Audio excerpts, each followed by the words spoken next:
Hey, welcome to a new show on Orthodox Judaism and how it rewrites its history. I'm drinking from Vitamin Water Zero. It's the official beverage of alt-right Judaism. So good, so refreshing, 0 calories.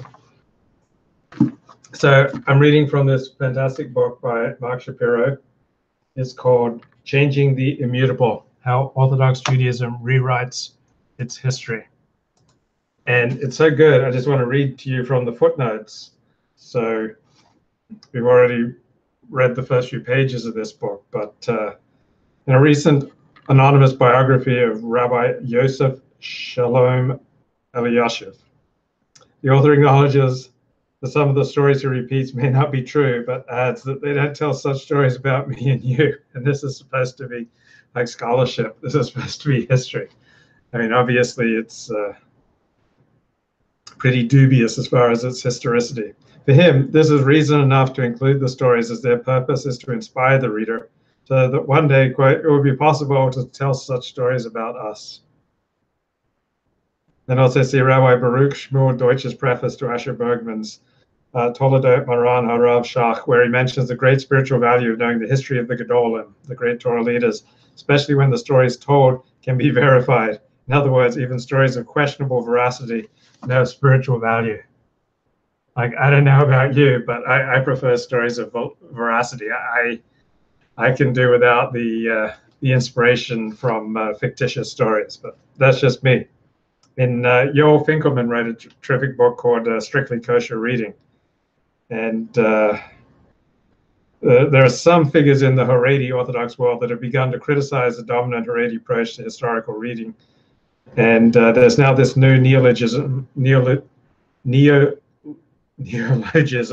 Hadar, which is formed from Haredi and Leumi. So it's basically fervently Orthodox and nationalistic.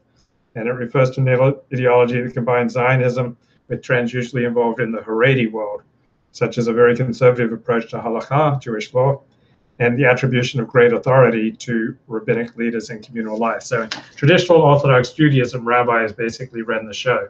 But in America, you know, rabbis, even Orthodox rabbis, don't have as much power as they had in Eastern Europe.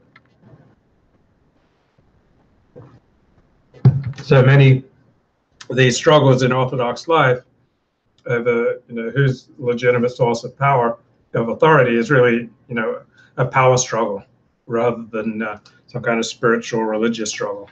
Or they're not spiritual religious struggles in Orthodox Judaism, as well as in Catholicism, Protestantism, and other religions, but not separate from the world of just, you know, nature and the world of just human power struggles. Rabbi Abraham Isaiah Karlitz, the Hazon Ish, states that it's important to know the truth about great Torah sages. Further noted in this regard that one need not worry about Lashon Hara, the laws of gossip and slander, just as there is no issue of Lashon Hara when one asks about the quality of a workman. Since it is necessary knowledge, so too it is necessary to know about the true nature of the great Torah sages. Yet despite this, we see that when it came to Rabbi Shimshon Raphael Hirsch, the Hazon Ish did not want the Haredi public to know all of Hirsch's true views. And in an interview with Elliot Resnick, Rabbi Nassim Schwerman, the general editor of ArtScroll, that's a Haredi Orthodox publishing house, was asked about his company's whitewashing of history, and he replied, "Our goal is to increase Torah learning and Yirah Shamayim, fear of heaven. If somebody can be inspired by a Gadol B'Yisrael, an outstanding Torah leader, then let him be inspired. Is it necessary to see that he has shortcomings? Does that help you become a better person?" And in a forum post, that's a terrific blog, SEFORIM, Mark Shapiro demonstrated how Haredi Press had deleted a comment by Rabbi Avadia Bertinaro of the 15th century that most of the young women in Palermo were already pregnant at the time of their weddings. That's most of the Jewish women in Palermo were already pregnant at the time of their weddings. And this is like a traditional Jewish community. So needless to say, being pregnant at the time of your wedding is not a traditional Jewish value. Vitamin Water Zero, the refreshing and official beverage of alt-right Torah talks.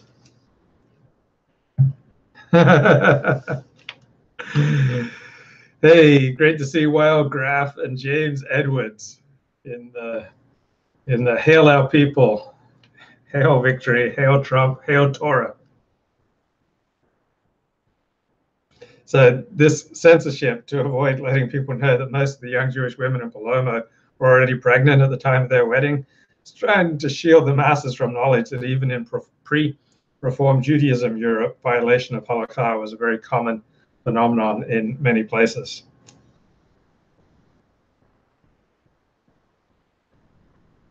So the rabbinic storytellers were not attempting to document what actually happened out of a dispassionate interest in the objective historical record, or to transmit biographical facts in order to provide pure data for posterity. This type of detached, impartial writing of a biography is a distinctly modern approach. It's not the traditional approach. Nowadays, we distinguish biography from fiction. In pre-modern cultures, however, the distinction between biography and fiction was blurred. Ancient authors saw themselves as teachers, and they were more concerned with the didactic point than with historical accuracy. So on my shows, I am, generally speaking, I'm much more concerned with accuracy. Of course, I make mistakes, but my concern is to try to be honest. And sometimes being honest is going to make Jews look bad. Sometimes being honest will make Christians look bad. Sometimes being honest will make Episcopalians look bad. Sometimes being honest will make Republicans look bad. Sometimes being honest will make Trump look bad. Sometimes being honest will make me look bad. Like, that's what I try to do on these shows. I try to be honest, and as a result, you know, certain ideologies that I may support are still going to be undercut, because to me, truth has got to come first in any kind of public discussion. And the YouTube show is a public discussion, so to me, truth has to come first.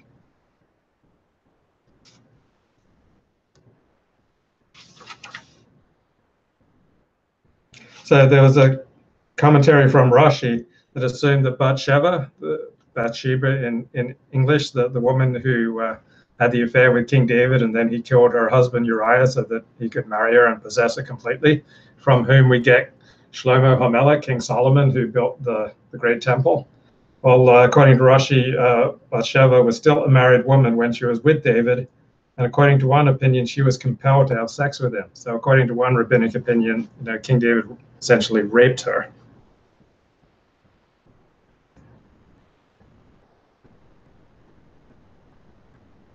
Regarding ancient Roman historians, for all their professions of truth, none of these historians were objective in a modern sense. All were eager to celebrate the moral virtues which had made Rome great, and to decry the decline which was threatening its eternal claims.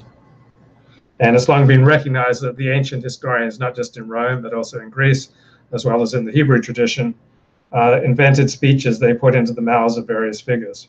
There was a time when poets and historians invented rival dynasties all of a piece, complete with the name of each potentate and his genealogy. They did not regard themselves as forgers, nor were they acting in bad faith. They were simply following what was, at the time, the normal way of arriving at the truth, that is, by embroidering and embellishing and making things up.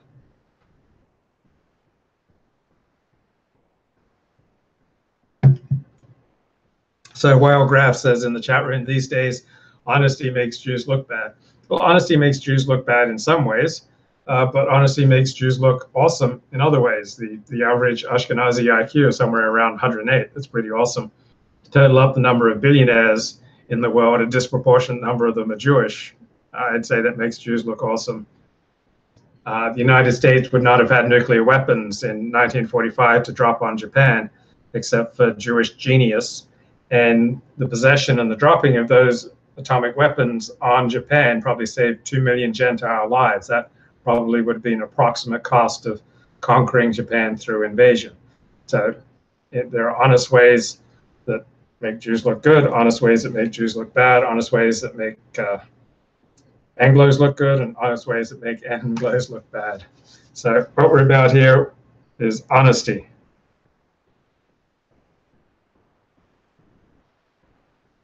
So although the writings of history and Western culture have moved beyond what we just talked about, Orthodox history still carries on this medieval tradition.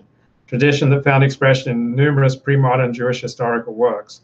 Yet Orthodox history also has other characteristics which are paralleled in modern times by Soviet history, where truth was entirely instrumental, and what was accepted as fact one day could be entirely rewritten the next day. So Soviet history was at the service of the state, and with the return of Jews to self-rule in their own land, the modern state of Israel, this type of historical approach was also seen, thinking in particular of the creation of the myth widely accepted in the early decades of the state of Israel and promoted by the government for reasons of propaganda and realpolitik, that there were no expulsions of local Arabs.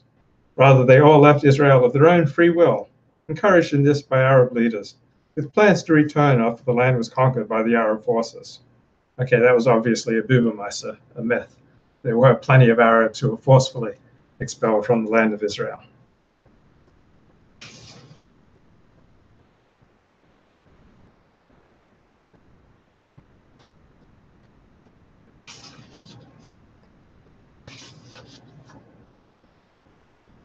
So there's just a lot of great stuff in this book, Changing the Immutable, How Orthodox Judaism Rewrites Its History.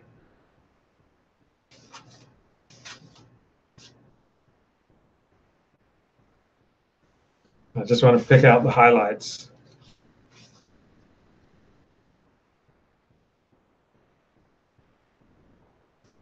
According to Rabbi Joseph Messes, the sages, the Torah sages, forbade women being called to the Torah to prevent male sexual arousal.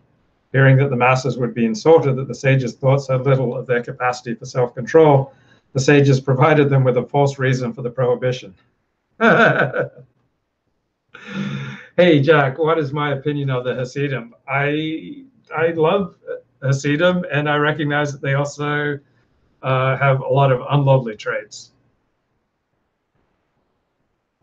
So I admire their strong in-group identity. I admire their commitment to carrying on their traditional ways. I admire the way they separate men from women. But I think you can go too far. Most Hasidic women, aside from Chabad, do not drive. People don't realize that. They think that's only something that occurs in Saudi Arabia. But generally speaking, Hasidic women out of Lubavitch Hasidim, aside from them, generally speaking, don't drive. Most Hasidim don't have a college education, and a tremendous number rely on social welfare programs, which they often manipulate and cheat to get. I think that's horrible. Many of them in the United States do not read and write English with proficiency, which I think is absolutely horrible. The government lets them get away with operating their schools in such a way that the students don't even learn proficiency in the English language, let alone science or math or history. And so they're often ill-prepared for the modern world, and they get by through manipulating or cheating the government or participating in various scams. I think that's horrible. There are also many superb Hasidic businessmen who provide jobs, who grow the economy, and I admire that. So Hasidim, they have good and bad qualities. Wild says there are only 15 million Ashkenazi Jews, 50% that are university material only total 7.5 million.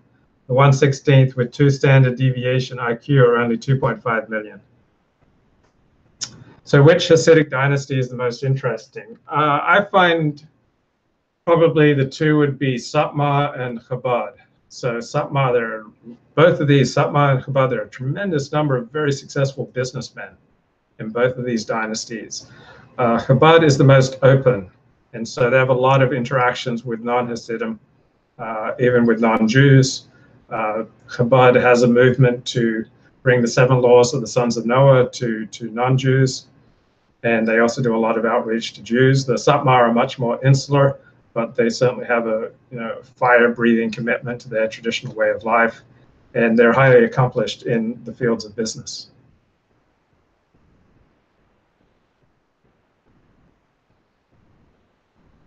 By and large, the Satmar and the Lubavitch Hasidim hate each other. So another word for the Lubavitch Hasidim is Chabad. So I'm reading I'm reading a book on dynastic succession in 5 Who Will Lead. That's the title of the book, by Samuel Heilman. He's a modern Orthodox sociologist in New York who looks at succession struggles in 5 different Hasidic dynasties. Makes the point that these successions are largely over power and money. They're not ethereal, spiritual, religious concerns, so they're all often mixed in. So if you're really interested in Hasidic dynasties and struggles for succession, check out the book, I think, by Samuel Heilman, Who Will Lead. Just came out about 9 months ago. And are Hasidic Jews Jewing the other Jews? Do you mean, are they running scams on other Jews? At times, but there are also a very large number of Hasidic Jews who lead completely upright, honorable lives, who are not running scams on the government, not running scams on Gentiles, not running scams on fellow Jews. But there are a number, way too large a number, who are running scams on all 3 categories.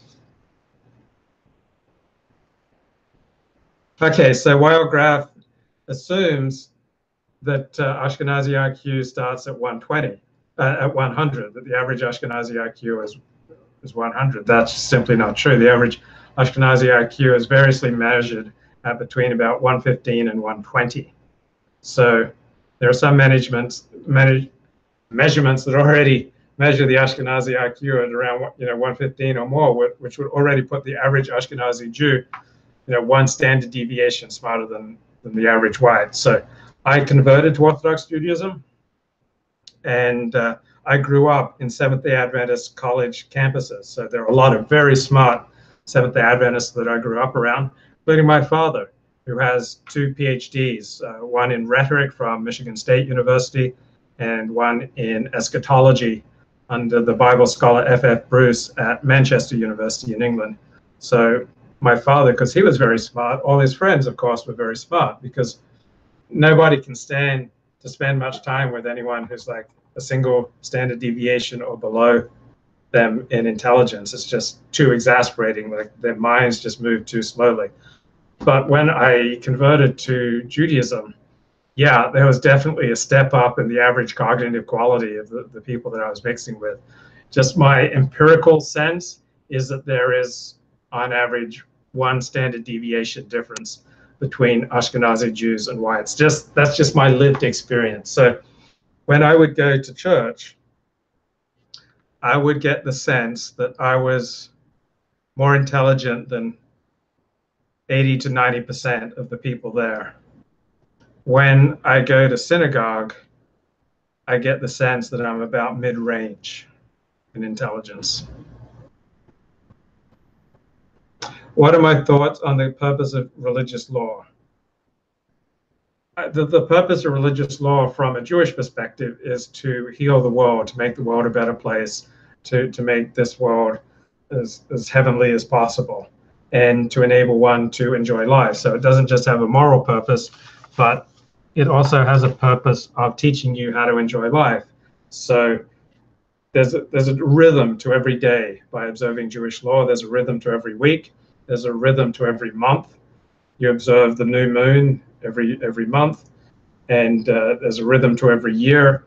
There are festivals. There are particular holy days. There are fast days. So life becomes more interesting because it becomes more varied, and you live it with a community. It's not something you just do on your own. So living it with other people makes it that much more intense. If you've ever experienced living in community where you love people and they love you, you realize how much more intense and fulfilling life is when it's lived with the community rather than you just doing your own thing as an atomized individual. Like, as an atomized individual, you certainly have more freedom, but living in community makes life so much more intense and fulfilling and full of meaning. And I love the way Judaism balances the needs of the community with the needs for individual freedom. So you can see by these shows I do, I have a lot of freedom to discuss a lot of topics, and plenty of Orthodox Jews watch these shows. It's not like that I'm just coming completely out of left field. So I love how much freedom I have to discuss all the topics I want to discuss, and yet I also live passionately and intensely within the Orthodox Jewish community. Do I think there is an intelligence promoting aspect to the Talmud? Certainly. It was Jews who were skilled in their Talmud study and in their Torah knowledge who were the most likely to get the best matches and to get the most support from the community so that they could then support having lots of children and rearing them. So there's certainly a eugenic quality to traditional Jewish life. Okay, so Wildgraph says, I acknowledge the Ashkenazi IQ mean is 115. So then when you go to what 2 standard deviations above that, that's 145. Okay, so about 1/6 of Ashkenazi Jews have an IQ of 145 or above. Okay, so that's about 2.5 million. So let's say there are 700 million whites. So there are about 30 million whites, 130 IQ and above. But what about how many whites then are at 145 and above? See, genius is 145 and above. So while you have about 2.5 million Ashkenazi IQs with genius level IQs, now how many whites do you have? Maybe 10 million? And then let's go 160 and above. So then the ratio is probably about a million Ashkenazi Jews and maybe 2 million whites. And then let's go to 180 and above. So let's say that's perhaps 400,000 Ashkenazi Jews and 700,000 whites. So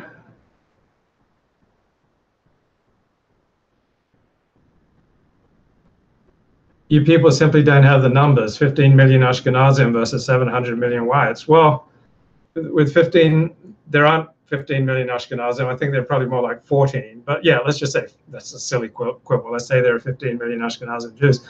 Like, Jews are the dominant group in the United States of America and probably in the Western world. So how does this tiny number of people, this small tribe, become so influential? It's in large part due to the IQ, and it's also due to Jewish intensity. Judaism's the most this-worldly focused of all the world's religions.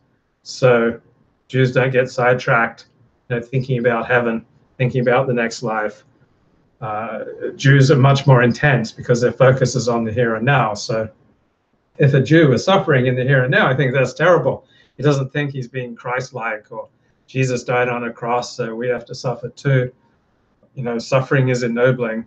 Suffering sucks is kind of the typical Jewish attitude. So you want to fix it as quickly as possible. And if the air conditioning isn't working right, and it's 73 degrees, and you need it to be 68 degrees, you raise holy hell until you get that air conditioning fixed so that it's exactly 68 degrees. And if your car isn't working right, you get a fix. You get things done. You don't suffer. Try to avoid suffering as much as possible. So there's a real passion and intensity to living Jewishly. Your focus is on this life, and you also understand that you have group interests, and so you're much more open to cooperating with fellow Jews. So a group strategy will, generally speaking, outcompete an individualist strategy. So let's just say that out of the 100 most important positions in the media, let's just say only 10% are Jewish. If we know it's a lot more than that, we know it's closer to 50%. But if it's only 10% who are Jewish because they're cohesive, that 10% will very likely, in many instances, outcompete the other 90% because the 10% have a cohesive group strategy and the 90% may be just individualists. So yeah, 3 standard deviations of IQ would probably be 3.5 million. Yeah, there are more genius whites simply due to larger numbers. Okay, what is the purpose of the touching of the mezuzah? It's just a holy object. It's not religiously commanded. It's more like it's a tradition. It's an old wives' tale. It's a way of making things concrete. So ritual makes values concrete, and so I don't do it. I don't go in and out touching the mezuzah. but it's just a way of making your commitment to Torah, concrete through an expression of love. So Judaism is very tactile. You have tefillin that you wrap on your arm and put on your head. You carry the Torah scroll in shul before unwrapping it on Sabbath mornings, on Monday mornings and Thursday mornings. There's a lot of eating and drinking in Jewish rituals. So there's special clothing, like I wear, the tzitzit, the fringes. So it's a very tactile religion, and so touching the mezuzah is just another, concrete, tactile approach to God and to holiness and to the Torah, because Judaism is obsessed with this world, and so we live in this world. We are physical beings, we're not just spiritual beings, and so physical beings need to have physical expressions of holiness and devotion to what they regard as sacred.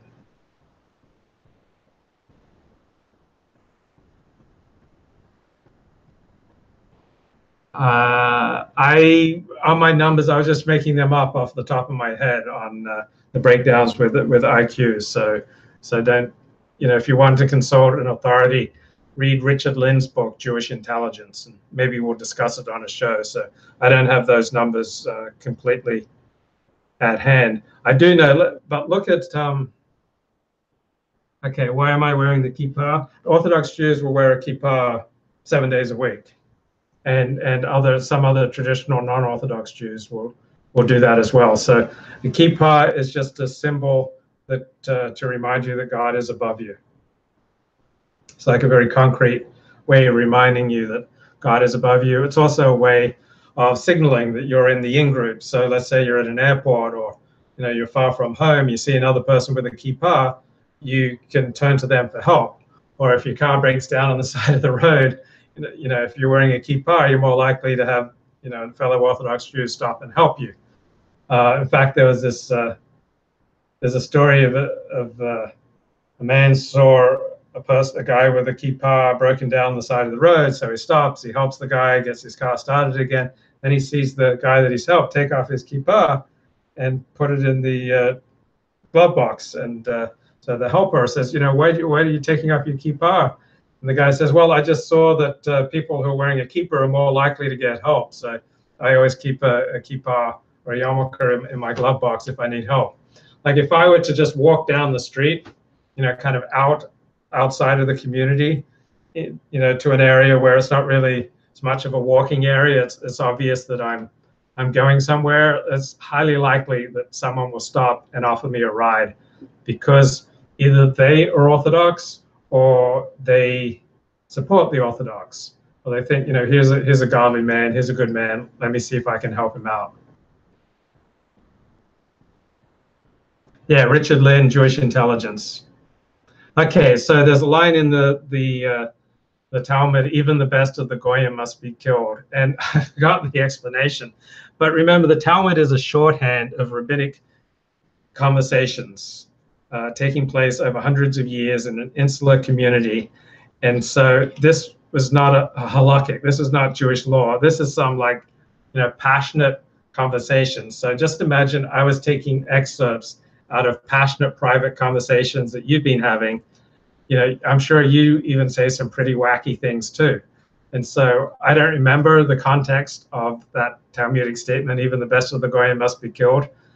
But it's certainly not representative of the Jewish outlook on non-Jews. It is just when you take a strand from a conversation and just put it up there without any context, it looks horrible. But if I took the time, and I should do that because I know people bring that Talmudic statement up all the time, then we can examine the context. So I encourage you to just put that phrase into Google, and then don't just look at the the Jew-hating websites with the explanation. But look at what Jewish scholars explain about the context of that quote, and I'll try to look it up for you. So yeah, wacky things like gas the kikes. I'm like, who hasn't said that? In just like a wacky moment of irony. it doesn't mean that you actually want to gas the kikes. Or, I'm sure people say, oh, we should sling people up like that from trees and lynch them. But it doesn't mean you actually want to do it. Or what about all the time you say, oh, I want to kill that person who cut me off in traffic? Okay, do you really want to kill that person? If you added up the number of people you have said out loud, I want to kill that person, like for an ordinary man, and it would run into well over 1,000. Like probably for an ordinary person by 50 years of age, over 1,000 times, I'm sure at least, they said, I want to kill so-and-so.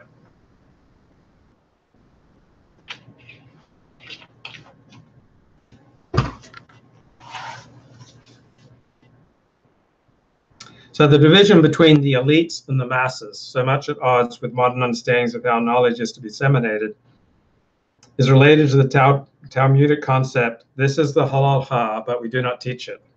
Meaning this is the law, but we do not teach it. This concept appears a number of times in the Talmud, not to mention in numerous post-Talmudic sources. And in one Talmudic passage, it is given biblical justification from Proverbs chapter 25:2. It is the glory of God to conceal a thing. According to Nachmanides, who lived 1194 to 1270, concept can even be seen in the Torah itself. What it means is that although something is technically permitted, rabbis do not inform the masses of this because of a fear that they will use this heter, this permission. It could have negative ramifications. So an example of this, if you put bacon into a cow's mouth or any animal's mouth and you force them to swallow it, as long as the animal's kosher, you can then eat the contents of their stomach. So that's like a kosher way of eating bacon. But rabbis don't share this or teach this because obviously they don't want Jews to eat bacon. Also, if you do not know that a food you're eating is not kosher, you haven't committed a sin. So like these are ways of getting around kosher laws that obviously rabbis don't want to teach.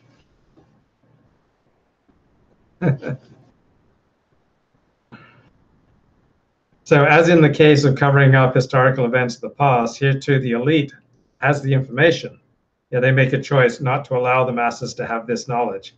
At times, this means that no one avails themselves of the heter, the permission. But on other occasions, it is only the masses who are not given the heter, but the elites are free to make use of it. In one recording, Rabbi Joseph B. Soloveitchik, so Yosef Ber Soloveitchik, leading modern Orthodox intellectual, told his students that it was permissible to eat non-Jewish cheese if the rennet had a vegetable base, but this information was not to be released to the masses. And then in the Mayan Omer, page 160, no one is permitted to turn on an electric light if for some reason it went off on a Jewish festival, but that this one is permitted to turn on an electrical light if it went off during a festival, but this should not be made public knowledge. And Rabbi Isaac Herzog writes that those who believe that electricity is only rabbinically forbidden on the Sabbath must keep this information from the masses. So, wow, where does this come from? It says in the Torah, you shall not light a fire on the Sabbath. And that's the Torah, meaning the Pentateuch. And then electricity comes along in the 19th century. So there was a great debate about whether or not electricity counts as fire. And so the majority decision was it counts as fire. There was a minority group of rabbis who says it is not fire and you can start an electrical current or stop an electrical current on the Sabbath. And then there are other rabbis who says, yes, electricity is fire, but this is only in a rabbinic prohibition. It's not from the Torah. So the Torah prohibition has more strength than just a rabbinic prohibition. So Orthodox Jews do not start or stop electrical current on the Sabbath or on Jewish festivals. So that's the context.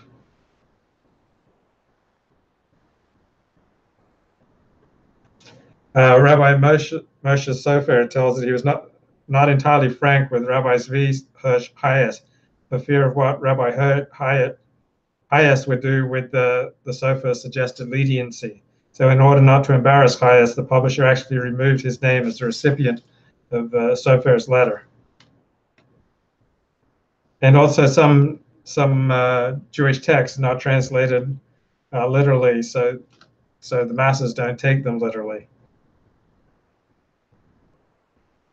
Rabbi Akiva reveals that the man who gathered sticks on the Sabbath in Numbers chapter 15, verse 32, was Zelophehad. Rabbi Yehuda Batria remarked, Akiva, in either case, you will have to give an account for your statement. If you are right, the Torah shielded him while you reveal him, and if not, you cast stigma upon a righteous man. So we'll find a Talmudic example in Menachot 36b, which shows that even telling an untruth was permitted as part of this halakhic category. This is the halakha, but we do not teach it. Rabina related, I was once sitting before Rabbi Ashi when darkness had already fallen. He put on his tefillin, so I said, is it my master's purpose to guard them? He said, yes. So, however, that his purpose was not to guard them. He was of the opinion that that was the law. So here we see, in order to prevent others from knowing what the law was, Rabbi Ashi resorted to lying, and this is regarded as acceptable to kind of keep up standards. So if rabbinic leaders feel entitled to hide true halakhic information because of the fear of the consequences were this information to get into the hand of the masses, it makes perfect sense that this outlook would also be found in non-halakhic matters. In fact, we see from the Talmud, it's not merely with regard to matters of halakha that there is a distinction between scholars and the masses. The Mishnah states the story of Reuven and his father's concubine, which you find in the book of Genesis, is read but not translated. The intellectuals do not need a translation to understand what the text is saying, but the masses are deliberately kept in the dark so that Reuven's reputation be preserved. And another example is mentioned by Rashi, who states that the Torah alters the order of events of Abraham leaving his home and the death of Terah, Abraham's father, in order that the matter should not be publicized. This was done so that people would not conclude that Abraham did not honor his father properly as he left home before the latter's death. So those with some learning can read Rashi and be let in on the truth while everyone else is left with a mistaken impression. So you see here how many rabbis feel that by withholding information or only keeping it for the elites, that they are protecting the masses and trying to be very selective in what they reveal to accomplish the good end of getting the masses to be more religious, more Torah observant. Okay, what's the OU kosher tax? Go and pay it whether we like it or not. So OU simply says that something is kosher, and it means that there's rabbinic supervision. So let me see if there's there's a OU. Yeah, there's an OU on here, right above my finger. So there's a little bit of there's a rabbinic supervision to make sure that everything that goes into this drink is kosher, and so manufacturers pay for that. So is that a tax? Yeah, you could absolutely look at it as a tax. On the other hand, it expands the number of people who can buy the product, which can reduce the price of the product.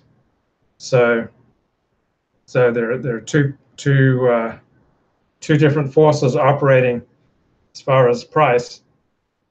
You expand the market, which means you can produce more of a product, which may result in tremendous cost efficiencies. On the other hand, it does cost money to be kosher, have kosher supervision, and there are plenty of products that have no kosher supervision. So if you don't want to pay the OU tax, then go buy products that are not kosher supervised. In what way are Orthodox Jews expressing decadence and living in decadence? Any degenerate trends in Orthodoxy? Okay, yes. So Orthodox Jews are influenced by the society around them. Now, most Orthodox Jews are virgins when they get married. So in that sense, they are not contaminated by the degeneracy around them. On the other hand, maybe a quarter of Orthodox Jews are not virgins when they get married. That's certainly not the traditional Jewish approach, so you could attribute much of that to the being affected by the decadence around them. Maybe half of Orthodox Jews have a television, or at least they have a computer monitor. So they may have Netflix, or they may watch TV or movies. So that's going to have some degenerate influence. Maybe about half of Orthodox Jews listen to popular music. So that will have some, may have some degenerate influence. There are even Orthodox Jews who drink to excess or take drugs.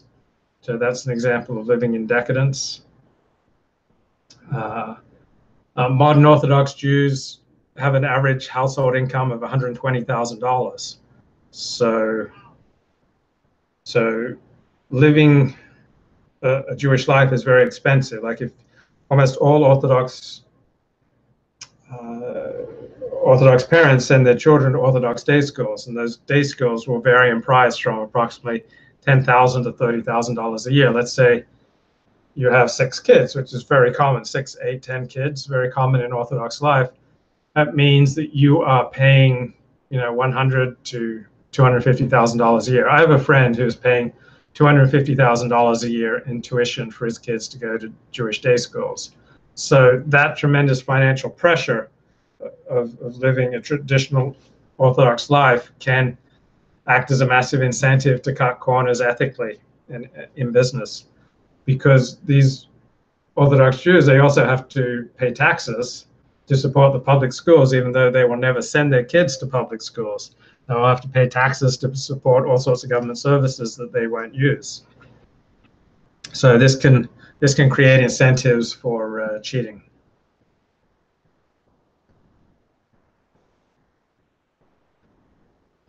So sexual degeneracy, porn addiction, that is very much a problem among a very minority of Orthodox Jews, but it's still there. I had one friend who only finally got married at about age 40, and after a few months, I asked him how it was going, and he said, "Sucks, man. My wife won't let me watch porn." And a few months later, he was divorced. So it's not unheard of that an Orthodox Jewish wife will come home and her husband is pants down, in front of the computer in his home office, whacking off to pornography. Very much the exception in Orthodox life, but it still happens. It's an example of decadence that has infected even Orthodox Judaism. Talk about the Eruv. Recently in New Jersey, town was in the news because Orthodox Jews erected Eruv symbols on telephone poles all over town. WTF.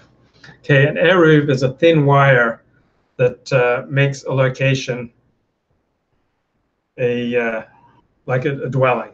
Like according to Jewish law, you can't carry on the Sabbath, but if you have an eruv, so this very thin cord going around a community, then you can carry within its boundaries. So because that thin rope, that thin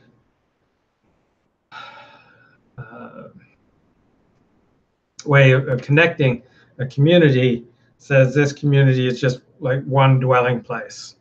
And so it enables couples to use strollers to push their kids to schools, to shul on Shabbos. It enables you to bring your prayer book to shul, or other religious books or items, or bring wine. If you're going to someone's house, you just bring your wine bottles to shul. So having an eruv makes it a lot easier to live in a traditional Jewish community. So almost every traditional community wants an eruv. So that will involve, some sort of rope isn't the right word, some type of wire that goes around the community, and you really have to strain usually to see it. In Los Angeles, they do helicopter checks of the wire on a regular basis to make sure that there are no breaks in the wire, to make sure that the eruv is kosher. And we will get alerts if the eruv's down, like if there's a storm, often the eruv will go down. So we'll all get email alerts or text message alerts that the eruv is down, letting us know that we can't carry on the Sabbath. Okay, so do all Jews view me as a Jew since I was born a Christian? Well, I converted to Orthodox Judaism. So I would say 99% of Jews view me as Jewish, though, of course, if they get mad at me, or if they just want to tease me, they'll say, "Oh, I don't accept your conversion."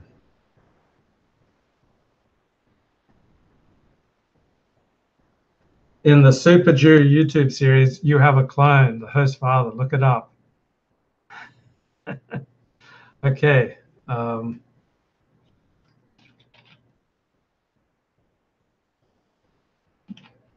not sure what the Super Jew YouTube series is. Maybe you can put a link if you can figure out how to sneak that link into the YouTube chat. So people may wonder what happened to the value of truth, in particular the value of historical truth. The importance of being truthful is certainly something that Jews regard as significant and teach their children. And people might be surprised, therefore, by the evidence brought in this book that when it comes to truth, matters are much more complicated than usually thought. Value of truth is seen in a somewhat utilitarian life through large parts of Orthodox life. An absolute truth may be set aside in many cases. According to Rabbi Eliyahu Dessler, truth should not be understood as identical with fact. Rather, truth is that which advances the good and brings people to do God's will. So that creates tremendous flexibility with telling the truth. Truth is that which advances the good and brings people to do God's will. So in other words, you can lie if it will advance the good and bring people to do God's will. Rabbi Dessler cites Jacob's lying to his father to get the blessing intended for Esau. Since Jacob was doing this entirely for selfless motives to advance God's will, his action must be regarded as truthful. And there's a picture in here from the Joseph Kushner Hebrew Academy magnet displaying the motto, "The truth and nothing but the truth." So this is at an Orthodox Jewish day school. Truth and nothing but the truth. Now, many will claim that Rabbi Dessler's perspective is not helpful, for all he's done is engage in a semantic game. One could just as easily argue that truth must sometimes be set aside in the name of some more important consideration. Indeed, that is exactly what Rabbi Dessler is justifying. So why does he insist on holding on to the word truth? Presumably, he does so because of the generally great significance and value of truth in the Jewish tradition. Rather than countenance the rejection of truth, he is more comfortable with redefining what truth means, so that truth even means lie. And I want to have a quick look at the suggested video by Patrick Jensen. So here we go.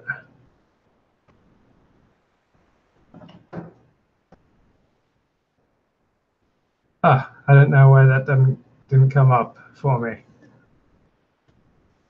But keep the comments coming in the chat. So I just put in youtube.com. Should I then youtube.com watch? Maybe I need to put watch in front of the V there. Oh, still not coming up for me, so can't quite figure it out, Patrick. It's also possible that Dessler was influenced in his approach by William James' pragmatic theory of truth. Dessler is known to have read non-Jewish writings. I've noted elsewhere that one of his sermons is lifted from Dale Carnegie's How to Win Friends and Influence People, completely lifted without any attribution, because he didn't want to credit a goy. So here's William James' famous formulation. On pragmatic principles, if the hypothesis of God works satisfactorily in the widest sense of the word, it is true. So with this statement, James defines truth in a utilitarian fashion. For Dessler, truth is also to be understood in this manner, yet the focus for him is not on whether something benefits humans, but whether it is in the service of God.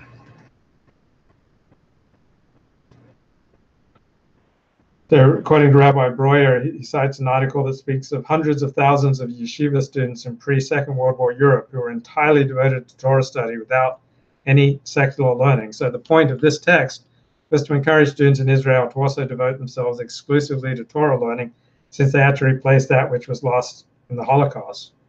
But From the standpoint of historical accuracy, the statement is entirely without basis. And indeed, for many years now, there have been more young men studying full-time in Israel than ever studied in European yeshivas. Yet Breuer sees this as an example of pedagogical truth. And he finds this entirely acceptable, as its purpose is not to establish a historical fact, but rather to influence students in a positive direction. In other words, there are different types of truths, and historical truth need not be preferred over other sources of truth, such as pedagogical truth or moral truth. As Breuer puts it, it's possible to tell yeshiva students things whose truth is only pedagogical.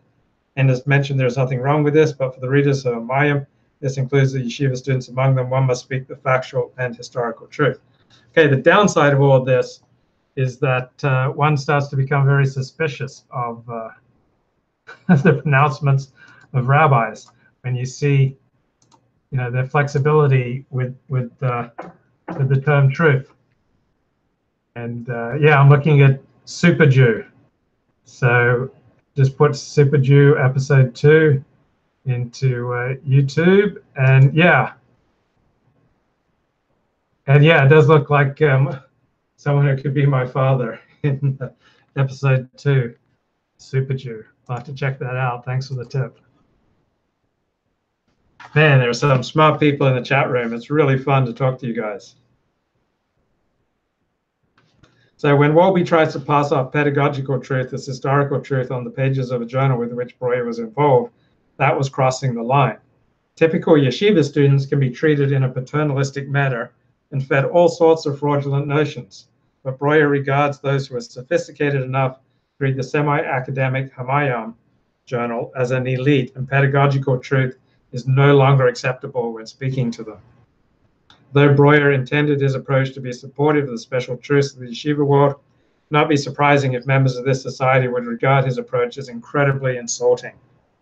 People often do when they learn that they've been treated in a paternalistic fashion by those who thought they knew what was best for them. So this is the huge downside of being so flexible with the truth, that you just lose credibility.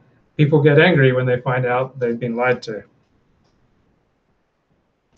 Now, for his part, Breuer cites biblical passages that seem to support his position. For example, when Abraham is taking Isaac to Mount Moriah and Isaac asks where the lamb is, Abraham replies that God will show it to them. So Breuer sees this as pedagogical truth. The truth that gives an answer in accord with the mindset and sophistication of the questioner.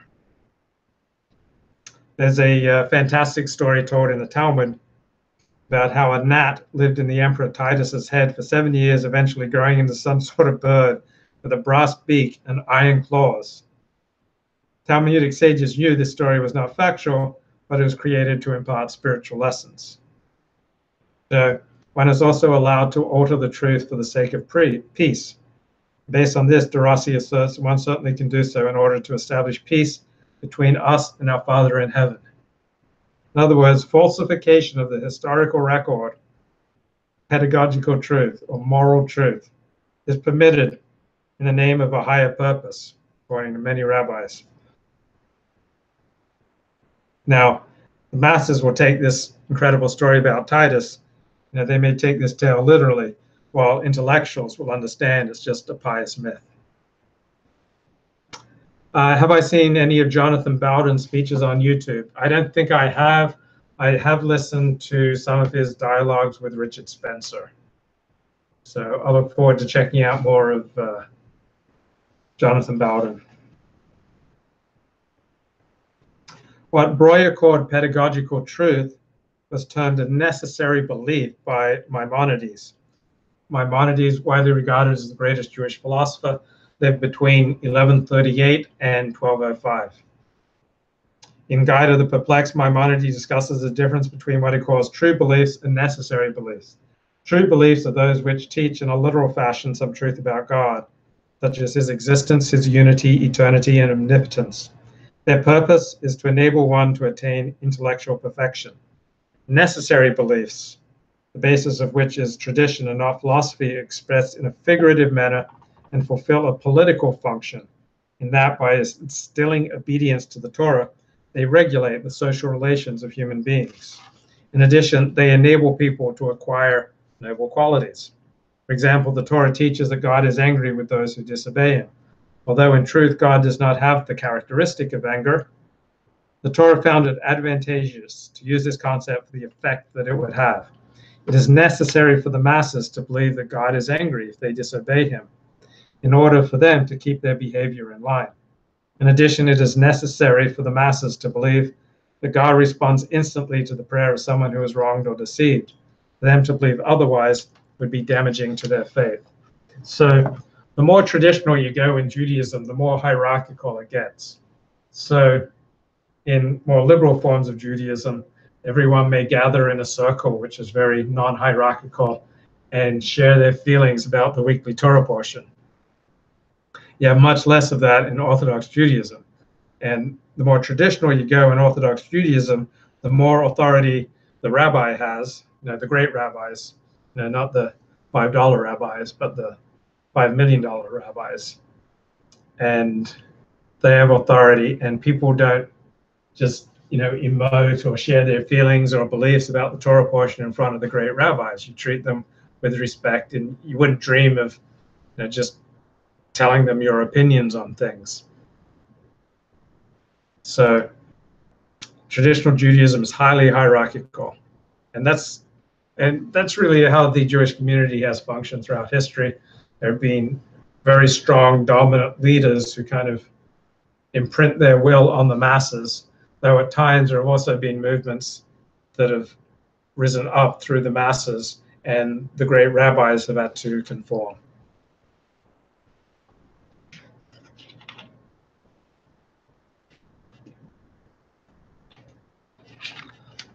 So we're leading up to the Super Bowl, and we're getting some Torah in before the Super Bowl gets started. This notion of necessary beliefs is a basic facet of Maimonides' religious outlook, and a complete discussion of its particulars would go beyond this book. But there are also necessary beliefs in the Torah and in his own writings. So Maimonides actually tells us right at the beginning of his Guide to the Perplexed that he will say certain things that do not reflect his true opinion. For the masses who are not able to see beneath the surface of this work, the truth that they believe in are sufficient to ensure their attachment to the Torah and Jewish life without causing difficulties to their religious faith. The conventional teaching is the necessary belief of Maimonides, while the hidden teaching is the true message. So, for example, there are many scholars who hold that Maimonides did not believe in the resurrection of the dead. So even though that was one of the 13 essential principles of Judaism, according to the Rambam, Maimonides, many elite scholars say Maimonides did not really believe that, but he thought it was a necessary belief for the masses to have. And there are other teachings of Maimonides that are widely regarded as just necessary beliefs that he thought good for communal harmony and good for ordinary people to believe to ennoble their character, even though Maimonides did not regard them as true. So even though Christians were fighting over theological dogma, within 300 years of the start of their religion, Judaism was well over 2,000 years old before it got its first set of dogmas. So theology and dogma don't tend to play nearly as big a role in Judaism as it does in Christianity.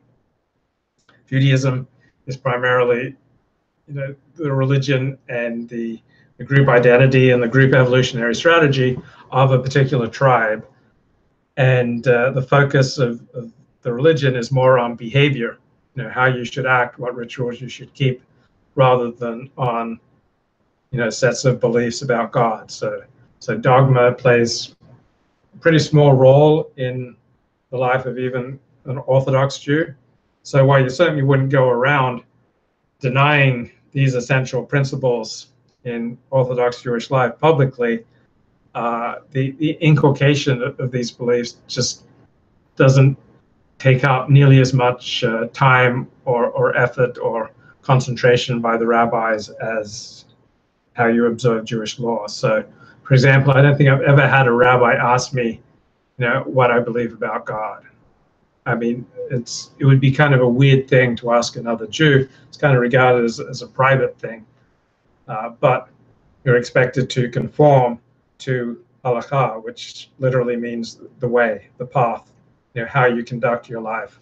So the focus of Judaism is on action, focus on Christianity is on belief. So that's the biggest difference between Judaism and Christianity. It's not, whether or not Jesus was the Messiah and part of a triune God, but Judaism focuses on how you act, Christianity focuses on how you believe.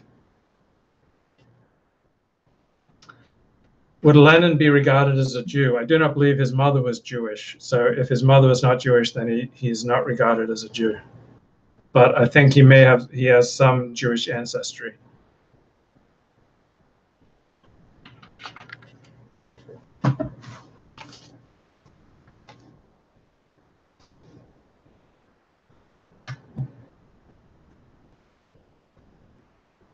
In Orthodox publishing, there has long been an assumption that negative personal comments directed against renowned sages should be omitted when publishing a deceased author's work from manuscript. The assumption is the author would not have wanted this to see the light of day. But there are also clear distinctions between leaving out information and completely fabricating falsehood. And yet there are both approaches in traditional Orthodox sources. So there are two approaches to the apostasy of the son of Rabbi Shneur Zalman of Liadi, who was the founder of Chabad Hasidim. This was, of course, a shocking event and not something that Chabad historians would want to record.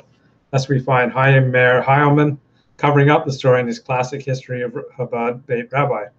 It is the sixth Lubavitcher Rebbe, Rabbi Joseph Isaac Schneerson, who engages in a full rewrite of the apostasy, which Asaf assumes must be a conscious fabrication. This may be correct. The Rebbe thought that knowledge of this information would have a negative impact on his Hasidim. He certainly could have found justification for creating a counter-history. Yet perhaps Schneerson was really convinced of the truth of what he was writing. After all, he strenuously defended the authenticity, the notorious forgeries of Hasidic letters found in Kherson, Russia. And his son-in-law and successor, Rabbi Menachem Mendel Schneerson, did likewise. So here is an example where the forgeries are so obvious that under normal circumstances, one would have to assume that his erroneous defense was motivated by some higher goal. Yet what could that goal possibly be? There's no important Chabad cause is served by the defense of these letters, and other Hasidic leaders had no problem declaring them to be forgeries.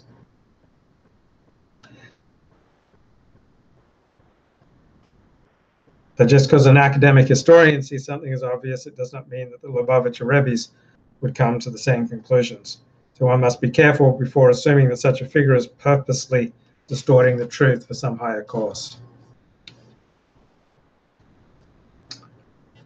Do I talk about the ontological narratives of the Torah and such things in the yeshiva, or are the yeshivas only for law study? Ontology does not get much attention in yeshivas. That's more philosophy, and philosophy does not get much attention in yeshivas.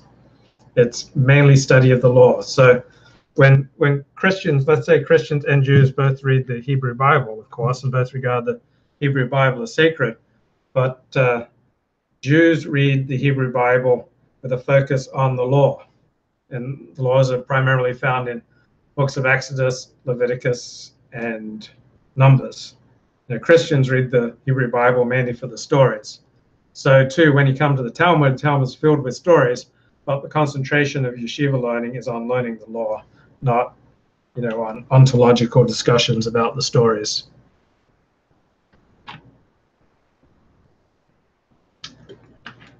See, law governs how people behave. And law is concrete. So even if you're studying the laws of how you do the temple sacrifices, it's something like concrete and empirical and real, even though we no longer have a holy temple in which to sacrifice. While stories and philosophies, it can go in any direction and doesn't necessarily have any impact on how people lead their real lives. Like Judaism's incredibly pragmatic. It's incredibly focused on life in this world and how you conduct yourself on an ordinary day. So ontological, philosophical discussions don't get much weight in traditional Jewish life. So the Lubavitcher Rebbe had a brother, Yisrael Aryeh Leib, who was not religiously observant, even kept his store open on the Sabbath. Now, one would think this would not be a matter for controversy. After all, we're not dealing with ancient history here. In addition, the brother's daughter is alive and well and can testify to this. Yet there is a Chabad research institute named after Rabbi Israel Leib, and on its website he is described as a great tzaddik and Jewish thinker. I was certain that this was another example of Hasidim consciously covering up uncomfortable facts about the leader's family because they felt that knowledge about the brother would reflect poorly on the Rebbe. After corresponding with the man in charge of the website, in the course of which I presented him with the facts, I came away convinced that he really believed everything he put on his site and no facts were going to change his mind. Search of the internet will find other adherents of Chabad Hasidim who have the same perspective, which again should demonstrate that what an outsider might consider a conscious distortion of the facts for ideological purposes can very often be an authentically held belief.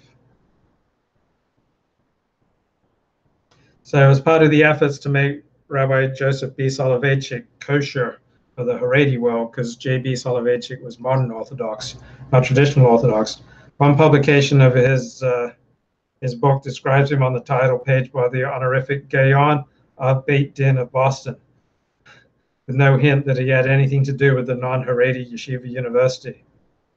For those who have no interest in seeing Soloveitchik become accepted in the Haredi world, still want to make use of his writings, one approach is to attribute anecdotes he recorded from his father and grandfather to writings of the students.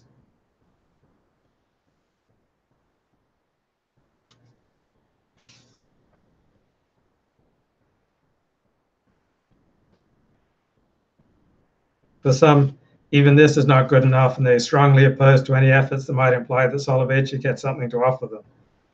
So here's a picture of Rabbi Soloveitchik with Rabbi Aaron Cutler and Irving Bunim at a dinner in 1956. And then the lower picture shows the crop version, which completely removes Soloveitchik because they don't want him in the picture. Okay, so this is very much like communism. See, you got J.B. Soloveitchik right here, and then he is completely removed from the bottom picture. This is like Soviet history. They didn't want to see Rabbi Cutler on this in the same picture with J.B. Soloveitchik. J.B. was just way too modern.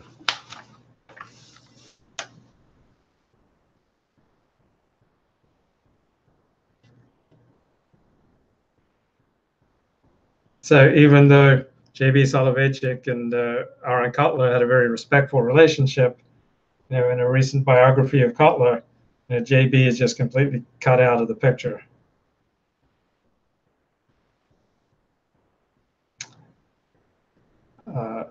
Mark Shapiro, the author of this book, published some of the correspondence of the great Rabbi Yehiel Yaakov Weinberg, and solely because Weinberg was shown to have had a very close friendship with Samuel Atlas, a professor at Hebrew Union College, which is a college of Reform Judaism, which is very liberal. In addition, in these letters, Weinberg expressed moral difficulty with certain aspects of halakha, that means Jewish law, concerning relationships between Jews and non-Jews. Weinberg did not reject these halachot, these Jewish laws, but was honest enough to acknowledge that they troubled him. For some, Weinberg's sentiment was problematic and was reason enough to censor the letters, while for others it was important to publish the letters precisely so people could see that even a great sage is not above questioning. As David Berger wrote, Rabbi Weinberg has taught us that we are permitted to agonize over these questions and that we are not defying God's will in doing so.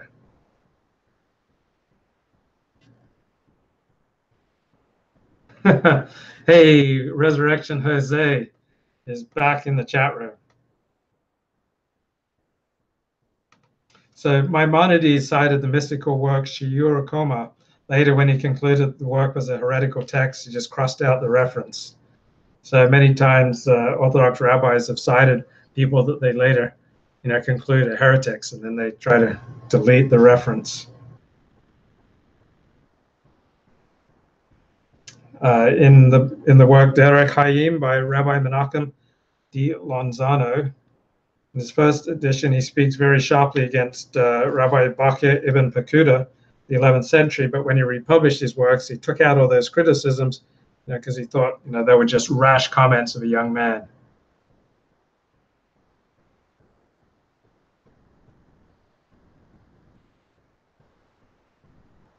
When in 1984, Sonsino Press published a revised edition of its 5 Megillot, those are the 5 books that are called writings in the Hebrew Bible, such as the Book of Esther, Book of Lamentations, I think, Book of Proverbs. It removed all references to non-traditional and non-Jewish authors. And the preface informed the reader that the new edition reflects the traditional approach as represented by the rabbis and the Jewish exegetes from the Middle Ages to modern times. So it used to be, in the 1950s, you went to hear a rabbi speak, even an Orthodox rabbi. He would quote Shakespeare, and he'd quote Milton, he'd quote non-Jewish thinkers. But as the decades have gone by, rabbis have gradually shrunk all the people that Orthodox rabbis gradually shrunk all the people they allude to only kosher Orthodox thinkers. So it used to be that in the 1950s and 1940s, it was very important to Orthodox Jews that they be perceived as Americans, that they were good Americans, they wanted to blend in. But in the 1960s, as the United States became more multicultural, like Jews became more traditional in their observance, they increasingly, among Orthodox Jews, wanted to kind of shut out the Gentile world. And so it no longer was kosher for Orthodox rabbis to be quoting Gentile intellectuals or Gentile writers such as Shakespeare.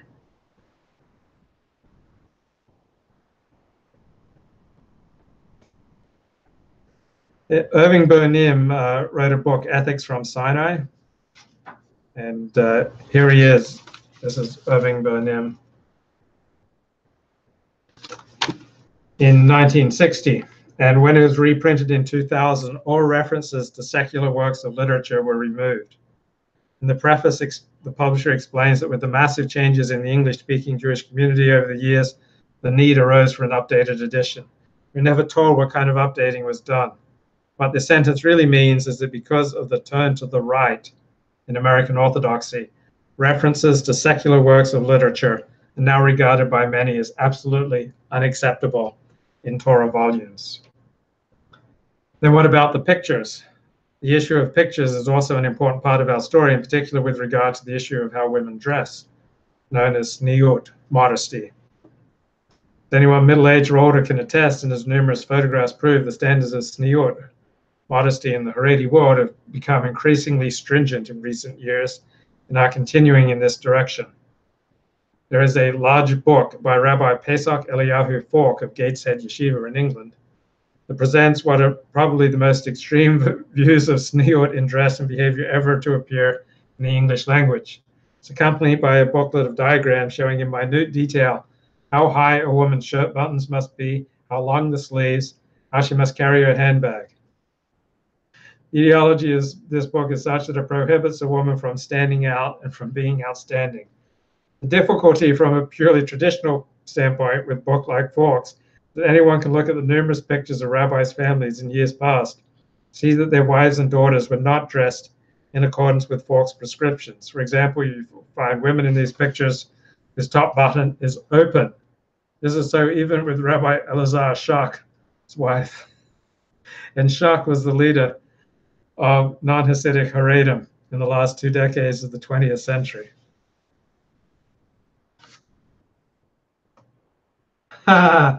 So Resurrection says, if I didn't know any better, I could swear that you're trying to beat the likes of Red Eyes TV and Millennial Woes during their marathon live streams back in December. So I'm just getting ready for the Super Bowl by studying some Torah with you Goyim. So the problem's obvious. People will see pictures of how the great Rebbitzins, meaning Rebbitzin is a rabbi's wife, of the past dressed, and will assume that they can imitate them. After all, the ultimate validation in traditional society is that great rabbis of the past omitted something. According to this approach, Falk's book with its new standards would be severely compromised. Falk recognizes the problem and discusses it under the heading Non-Kosher Photographs of Hosheva, that means important women. As he explains, these books are likewise very detrimental as they appear to contain live evidence that in pre-war years, the general frum, meaning Orthodox public, and even Hosheva people, important Orthodox Jews, are not careful with aspects of dress that are considered nowadays to be essential. Seemingly unsure of what to make of these pictures, Falk says that in most cases the picture was taken when the woman was in a private garden out of the eye of the public. Yet he certainly knows that most of these pictures were taken as family portraits, often at weddings and the like. It is also not uncommon for there to be non-family members in the pictures as well. That perhaps these Hosheva people had different views of tzniut matters is not even considered. And instead, the author advocates a different approach, that of removing the pictures from public eye. As a result of these protests, publishing houses who reproduce photographs will in the future either omit inappropriate photographs altogether or doctor the pictures beforehand, thereby ensuring that harmful parts of the pictures are not reproduced.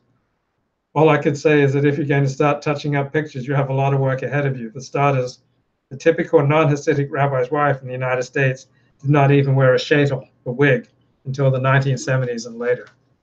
So it's been great to talk to you guys, and I'll be back another day with more streams. Until then, bye-bye.